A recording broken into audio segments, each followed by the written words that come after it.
ხლა მოახლოებული მაგან გადაწყვეტა ზუსტად. მეორედ მოსვლა კი არა, გავინწრეთ აქ მიწაზე. ოფლი დავუღაროთ, კუნთი გავამაგროთ და შრომით შევძლოთ იმის გაკეთება, რომ ნატურალური ვჭამოთ. ამისი პირობები არის საქართველოში. და ზოგი რას ამბობს, ზოგი რას ამბობს. მაგრამ სახარება სხვანაირ რაღაცას ამბობს. სახარება ამბობს, მოვბრუნდი მამის წიაღში.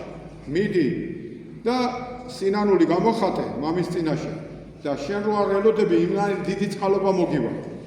იმიტომ რომ უძღებიშვილი მიღემში არ ელოდა, რომ მას ბეჭედს დააცმევდნენ, სამეფო ტასაცმელს ჩააცმევდნენ და იმ სწორი ძმის წინ დააყენებდნენ, რომელიც მუდმივად უფალთან იყო. არ ელოდა ამას. მაგრამ მამას იმხელა სიყვარული აღმოაჩნდა, რომ მტარი იყო და გაცოცხლდა. და მოუბრუნდა. და ამიტომ პატივში აიყო.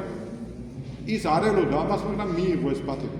აი ჩვენც თუ მოვიქცევით, ქრისტესკენ თუ მოვიქცევით, ხო?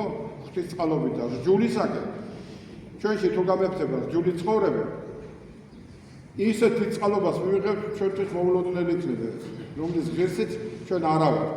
მაგრამ უფალი დიდი მოწყალია და ამას აუცილებლად დაალაგებთ და მოგცევთ ჩვენ დიდ წყალობას. თავარია ჩვენ მოვუბრუნდეთ.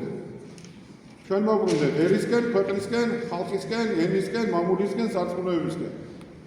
და იცოდეთ, რომ თვინიერ საქმეთა გარეშე სარწმუნოება არის მკვდარი.